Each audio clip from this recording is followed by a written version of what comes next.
Magandang tanghali Luzon, Visayas at Mindanao. Narito na ang nagkakaisa at pinakamalawak na pagbabalita. Sa pangunguna ng Presidential Communications Office na kinabibilangan ng Philippine Information Agency, Philippine News Agency, Presidential Broadcast Service, IBC at PTV. Mula sa IBC 13, ako po si Princess Jordan. Ihahatid namin ang mga komprehensibo at mahalagang balita mula sa iba't ibang bahagi ng bansa. Mula naman sa PTV, ako si Alan Francisco. Ito ang Balitang Pambansa. Ngayong tanghali sa Balitang Pambansa, mga ahensya ng pamahalaan sanib puwersa sa pagpapaabot ng kaukulang tulong sa mga kababayang apektado ng Bagyong Christine. Food packs at iba pang relief items ipinamamahagi sa mga residenteng apektado. Department of Public Works and Highways patuloy ang pagkukumpuni sa mga kalsada at tulay na nasira o naapektuhan ng bagyo. Ilang lugar sa Metro Manila nakaranas din ng pagbaha dahil sa pag-ulan dulot ng Bagyong Christine. At huling batch ng Pinoy crewmen na sakay ng MV Minoan Courage na inatake ng Houthi rebels habang naglalayag sa Red Sea noong October 1, nakabalik na sa Pilipinas.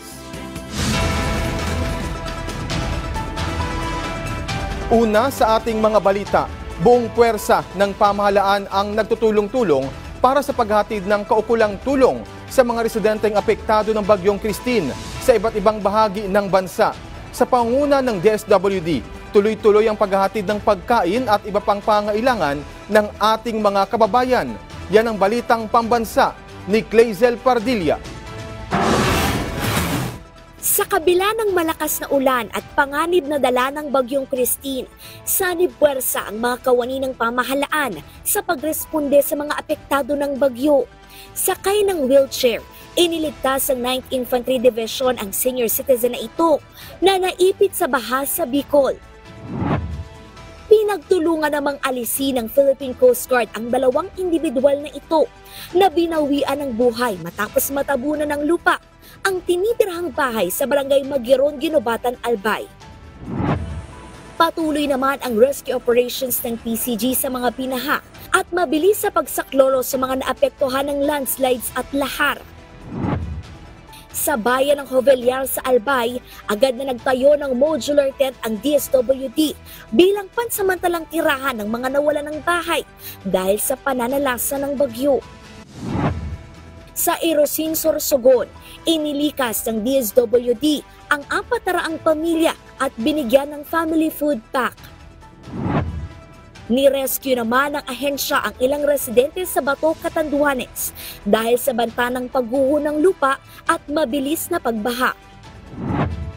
Sa Matnog Port sa Sorsogon, lumobo sa 700 pasahero ang bigong makatawid ng dagat dahil sa lakas ng alon. Umabot naman sa 300 ang hindi makabiyahe sa Pilar Port, habang sa Tabaco Port sa Albay, higit 6 individual ang na-stranded.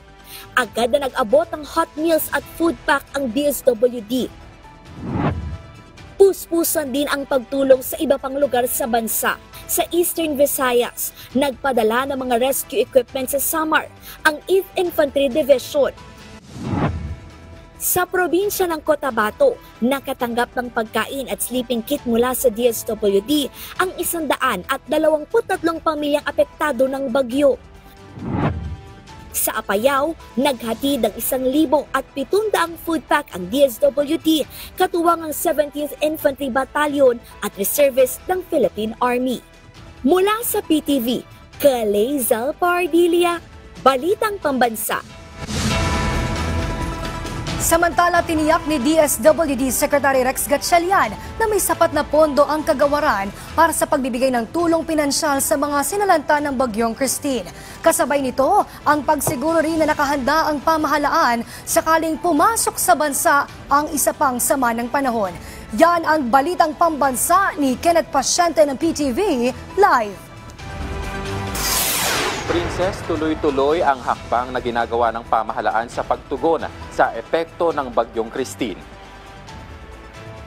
Sa Palace briefing kanina, Princess, sinabi ni DSWD Secretary Rex Gatchalian na bago pa man pumasok ang bagyo sa bansa, ay nakapreposition na sa mga natatama ang lugar ang mga Family Food Packs o FFPs. Katunayan, nasa 121,000 na FFPs ang nasa ground ngayon, partikular sa Bicol, at patuloy anya ang kanilang pamamahagi.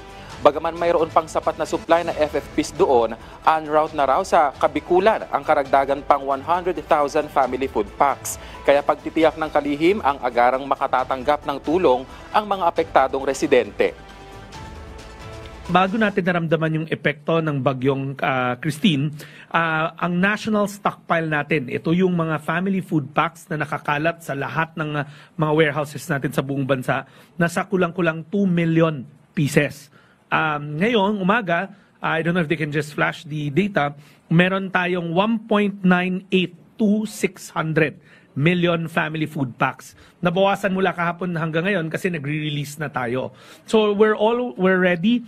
Sa katunayan, kausap ko kahapon si Mayor Legacion. The day before, kausap ko si Congressman El Rey Villafuerte. Kausap ko rin kahapon ang ating acting governor ng Albay, si Vice Governor Glenda. At ang assurance namin sa kanila, bagamat sila ang first line of defense, ang local government units, handang-handa ang pamalang nasyonal na i-augment o dagdagan ang kanilang mga supply. Bagaman nasa bansa pa ang Bagyo Princess, ay nasa plano na rin ng DSWD ang pagbibigay ng tulong sa mga naapektuhan ng bagyo. Kabilang na ang pamamahagi ng tulong pinansyal at pagsasaayos ng mga nasirang bahay sa tulong naman ng DSUD. Handa rin daw ang DSWD sakaling pumasok sa Philippine Area of Responsibility ang namumuong sama ng panahon sa Mindanao. Ang OCD naman ay on red alert na para sa mabilisang pag-aksyon sa bagyo. Pinaplansya na rin daw ang mga kinakailangang rubber boat sa Bicol, partikular na sa Naga. As we speak po, kinokolekta na po yung mga commitment din ni Secretary Teodoro through the J3 po. In fact, nakita ko na po yung listahan ng mga equipment. Meron din po tayong 17 air assets, no, na naka-preposition sa Villamor, naka-preposition sa Cebu, which are readily deployable, weather permitting, kasi we have to be sure din po that our pilots, our assets are safe. And yan po ay commitment, and we are going to keep it. And as we speak po, nagdumadating na rin yung tulong sa Bicol. Una, sabi ko nga, yung galing sa Solcom, which is the area command nearest, yung jurisdiction niya po yung Bicol, and Region 8, which is the nearby region from Tacloban. Princess, sa pinakahuling tala ng OCD, 10 na yung naitalang casualty dahil nga sa Bagyong Christine. Pero patuloy pa yung ginagawa nilang validation dito. At yan muna ang latest. Balik sa'yo, Princess. Maraming salamat, Kenneth Pasyente. Sinimulan na ng Department of Public Works and Highways o DPWH ang clearing operation sa mga kalsada at tulay na naapektuhan ng Bagyong Christine.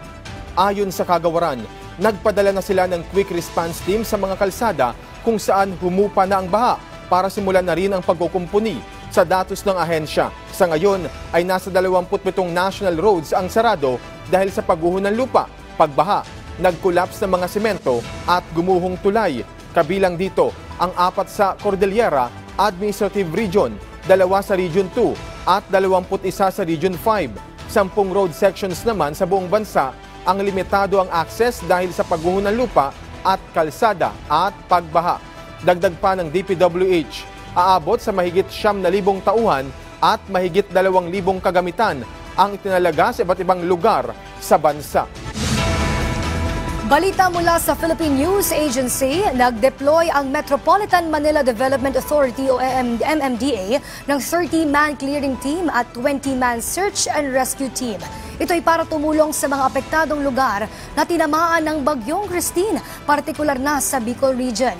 Kaugnay niyan, bit-bit ng bawat team ang 40 solar-powered water filtration system, ilang aluminum at fiberglass boats at 2 engine-operated rubber boats. Bit-bit rin ng bawat grupo ang 1,000 life vest, 6 na chainsaw, mga modular evacuation tents at mga gamot para sa leptospirosis. Ayon kay MMDA Chair Don Artes, kalahati ng kanilang assets ay nakadispatch na sa buong rehiyon ng Bicol, habang ang kalahati naman ay nasa NCR. Samantala, patuloy naman ang kanilang pakikipagtulungan sa Office of Civil Defense at iba pang ahensya para tugunan ang mga lugar na nangangailangan ng tulong. Patuloy ang paglilikas sa mga apektadong residente sa Cagayan Valley Region. Nagpapatuloy din ang pamahagi ng tulong ng pamahalaan sa panguna ng DSWD. Yan ang balitang pambansa ni Mary Joy Javier ng PIA Cagayan Valley. Umabot na sa 2,193 pamilya o 6,427 individual ang apektado sa 5 probinsya ng rehiyon mula sa datos ng DSWD Field Office 2. Isang pamilya ang inilikas sa Batanes habang 1,164 pamilya o 3,307 katao naman mula sa Cagayan. Apektado rin ang 822 pamilya o 2,512 individual sa Isabela, 50 pamilya o 165 individuals sa Nueva Vizcaya, habang sa Quirino, 156 pamilya o 441 katao ang naapektuhan. Sa kasalukuyan, nakapamahagi na ang DSWD Field Office 2 ng 222 family food packs at 186 non-food items na may kabuuang halaga ng mahigit 500,000 pesos. Nag-ikot na rin ang mga kawani ng Local Social Welfare and Development Offices sa mga lalawigan sa mga evacuation centers upang maghatid ng relief goods at food packs sa mga evacuees. Samantala, kaninang alas 5 ng umaga, naitala ang level ng tubig sa Magat Dam sa 182.41 metro sa ibabaw ng sea level. 2 spillway gate ang kasalukuyang nakabukas ng 3 metro at naglalabas ng 426 cubic meter per second ng tubig. Mula sa PIA Cagayan Valley, Mary Joy Javier, Balitang Pambansa. Sa lalawigan ng Aurora, bilang ng pamilya na naapektuhan ng Bagyong Christine, umabot na sa mahigit 2,600. Ang detalye sa Balitang Pambansa ni Michael Taroma ng PIA Region 3. Michael? Umabot na sa 2,600 na pamilya o 8,773 individual ang kasalukuyang nananatili sa mga evacuation centers sa iba't ibang munisipalidad sa lalawigan ng Aurora. Ayon kay Aurora PDRMO Head Amado Elson Egarge, ang mga pamilyang naapektuhan ay mula sa mga coastal barangay ng lalawigan at kabilang sa mga inilikas bago pa man tumama ang bagyo. Ito ay bahagi ng isinagawa nilang preemptive evacuation upang maiwasang mapahamak ang mga pamilya sa pagtama ng Bagyong Christine. Kabilang sa mga assistance na naibigay na sa mga internally displaced population o IDP ay ang mga food packs, gamot at hygiene kits. Patuloy namang nakataas ang red alert status ng Emergency Operation Center ng PDRMO bilang paghahanda kung sakaling magkaroon ng landslide at flash flood sa mga komunidad na malapit sa bundok. Patuloy din ang isinasagawang monitoring ng lokal na pamahalaan sa mga ilog na maaaring tumaas dahil sa pag-uulan sa bundok, kabilang na ang mga barangay ng Diteki, Malopa at Dikildit sa Maria Aurora. Nagsimula na rin ang pagsasagawa ng assessment ng PDRMO upang matukoy ang kabuuang danyos ng Bagyong Christine. Sa kasalukuyan ay nananatiling walang napinsala sa agrikultura, kabahayan at infrastruktura sa lalawigan. Mula sa Philippine Information Agency Gitnang Luzon, Michael Taroma para sa Balitang Pambansa. Maraming salamat, Michael Taroma. Samantala, mahigpit naman pong binabantayan ng National Power Corporation o NAPOCOR ang 3 dam sa bansa na kasulukuyang nagsasagawa ng kontroladong pagpapakawala ng tubig. Ang detalye sa Balitang Pambansa ni Clazel Pardilla ng PTV Live. Clazel? Yes, Alan, nagpapakawala pa rin ng tubig ang mga dam ng Binga, Ambuklaw at San Roque. Pero pagsisiguro ng National Power Corporation, hindi yan magdudulot ng malawakang pagbaha. Nananatili kasing kontrolado ang pagpapakawala ng tubig sa 3 malalaking dam sa Luzon. Naglalabas ng 52 cubic meters per second ang tubig ang San Roque Dam sa Pangasinan. Bukas naman ang kalahating metro ng spilling gate ng Ambuklaw at Binga Dam sa probinsya ng Benguet. Ayon sa NAPOCOR, bago pa dumating ang Bagyong Christine, ay dahan-dahan na silang nagpalabas ng tubig para maiwasan yung mga pagbaha. pero pinapayuhan pa rin ang mga residente na mag-ingat at maging alerto. Sakaling bumuti ang panahon, isasara ang mga gate ng nasabing dam. Samantala, dahil sa patuloy na pag-ulan, malakas na alon at nananatiling banta ng Bagyong Christine, suspendido muna ang biyahe ng mga barko sa Pantalan. Ayon sa Philippine Ports Authority, papalo sa 7,313 ang mga stranded na pasahero, pinakamarami sa Bicol at Samar. Tiniyak naman ng PPA at DSWD ang pamamahagi ng mga hot meal at ng mga food pack para sa mga apektadong pasahero. Yan na muna ang latest mula rito sa Malacanang. Balik sa'yo, Alan. Maraming salamat, Glaizel Pardilla.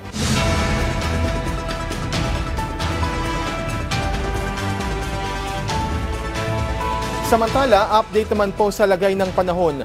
Nanatili ang severe tropical storm Christine sa Cordillera Administrative Region. Sa datos ng Pag-asa, huling namataan ang mata ng bagyo sa bahagi ng Aguinaldo, Ifugao na kumikilos ng pakanluran. May lakas ito ng hangin na 95 km per hour at pagbugsong 115 km per hour. Kaugnay nito, nakataas ang Tropical Cyclone Wind Signal number 3 sa ilang lugar sa Luzon, kabilang ang katimugang bahagi ng Cagayan, Isabela, Quirino, Nueva Vizcaya at iba pa. Signal number 2 naman sa ilang lugar sa Luzon, kabilang dito sa Metro Manila, Ilocos Norte, Apayao, Zambales, Bataan at iba pa.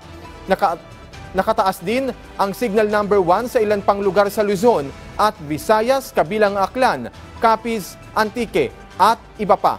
Ayon sa pagtataya ng Pag-asa, maaring humina ang Bagyong Christine habang dinadaanan ang Hilagang Luzon dahil sa land interaction at posibleng maibaba sa tropical storm.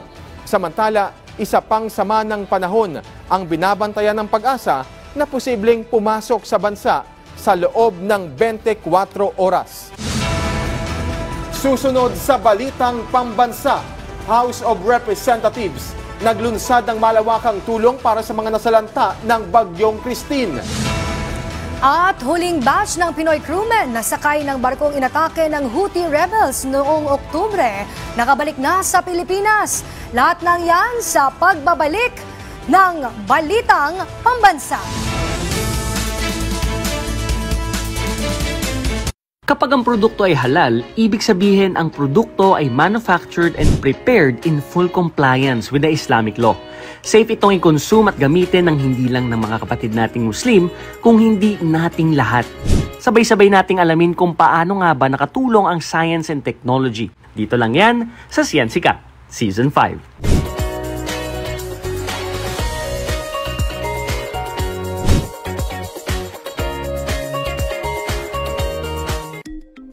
Disaster Watch. Alamin ang mga dapat ilagay sa go bag bilang paghahanda sa anumang sakuna.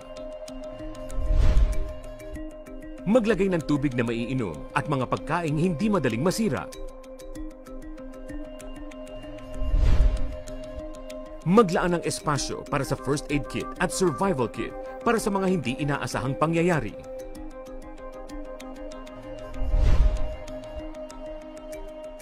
Huwag kalimutan ang toiletries para mapanatili ang kalinisan sa katawan.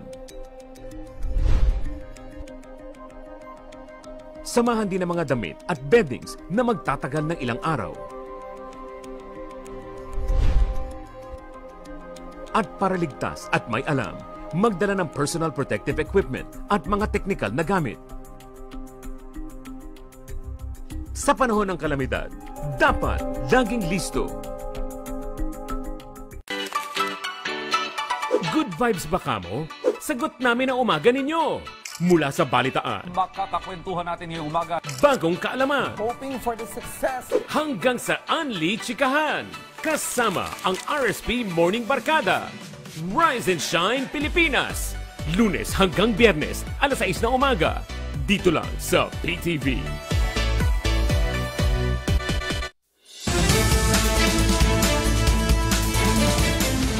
Patuloy ang pakikipag-ugnayan ng DSWD Bicol sa iba't ibang lokal na pamahalaan para matugunan ang pangangailangan ng mga residenteng apektado ng Bagyong Christine.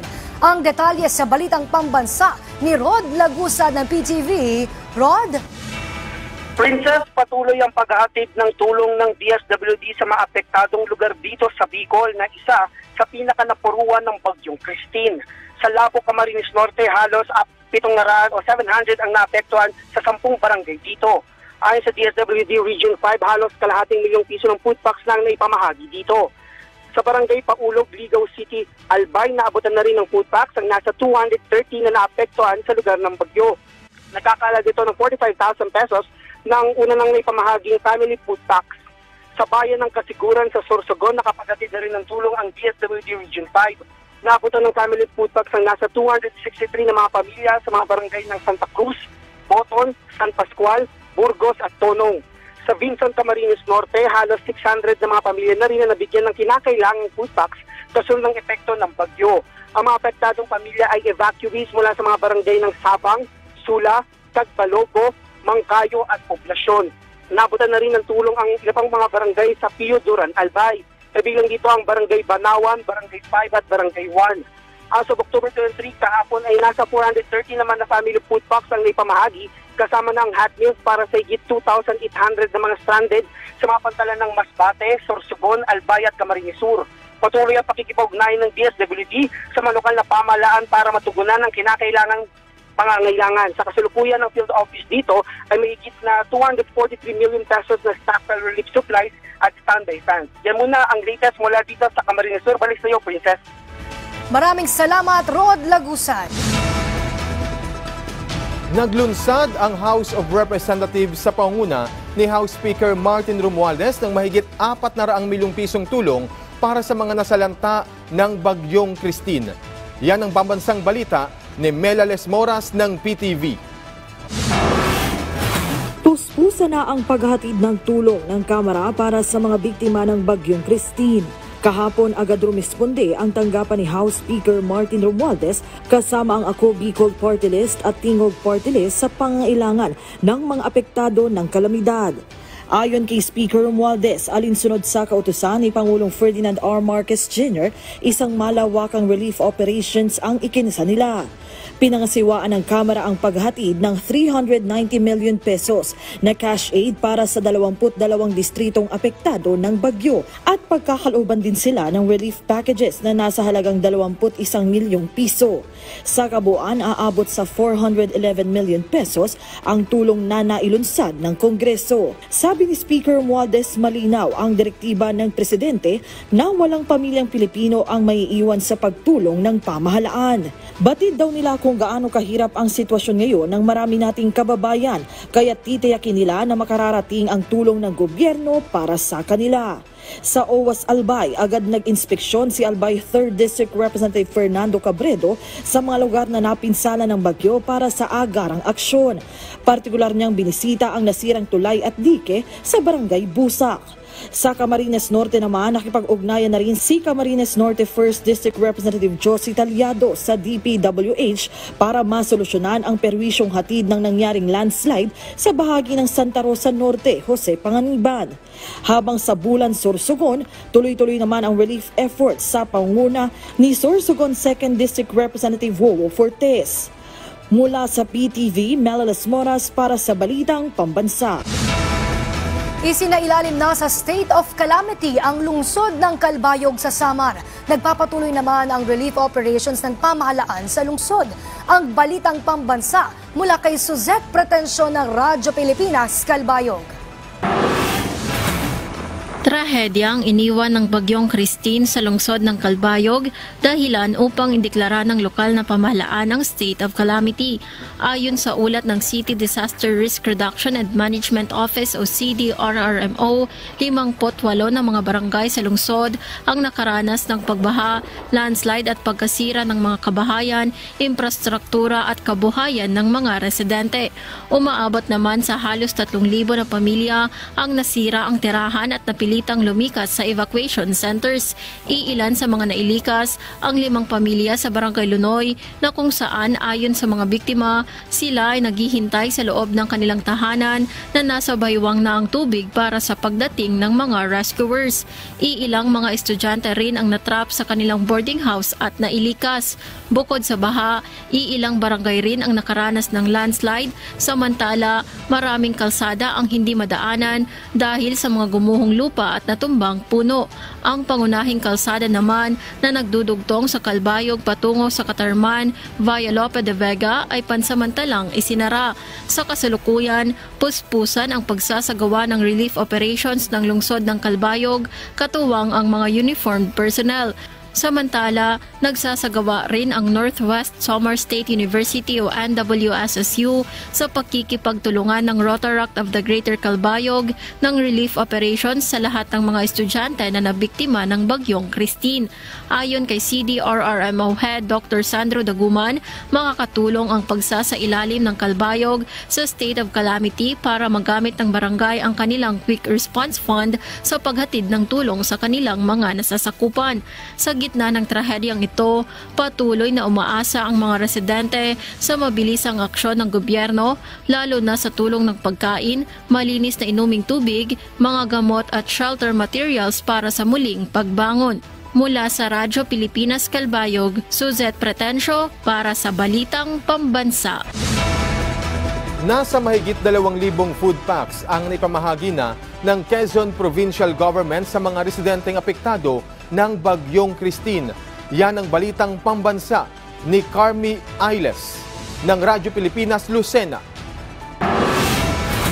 Naipamahagi na ng pamahalaang panlalawigan ng Quezon ang 2,500 family food packs sa iba't ibang bayan sa lalawigan na naapektuhan ng Bagyong Christine. Ayon sa impormasyong nakalap ng RP1 Lucena sa PSWDO, 5,000 family food packs ang ipinahanda ni Governor Helen Tan bago pa man dumaan ang bagyo. Bawat isang food pack ay nagkakahalaga ng 400 to 500 pesos at naglalaman ng tigda 2 latang sardinas, meatloaf at corned beef at 3 pakete ng instant coffee. Bukod dito, 21,000 packs ng bigas ang nakahandang ipamahagi kung saan ang bawat pack ay naglalaman ng 3 kilong bigas. Kasama sa ipamimigay ang inuming tubig. Ayon naman sa pabatid ng DSWD Field Office 4A, nasa 2,000 pamilya ang pansamantalang naninirahan sa 185 evacuation centers sa mga lalawigan ng Laguna at Quezon. Karamihan sa kanila ay mula sa 31 na bayan sa Quezon. Tuloy-tuloy ang balidasyon ng DSWD at pakikipag-ugnayan sa mga lokal na pamahalaan at iba pang ahensya ng pamahalaang nasyonal upang matukoy ang mga pangangailangan at makapagbigay ng nararapat na tulong sa mga apektadong pamilya at komunidad. Samantala, sa pagkipag-ugnayan ng RP1 Lucena sa Quezon PD RRMO ay nabatid na 2 ang nasawi sa Quezon. Ngunit kukumpirmahin pa kung may kaugnayan ito sa Bagyong Christine. Mula sa Radyo Pilipinas Lucena, ito si Carmi Isles para sa Balitang Pambansa.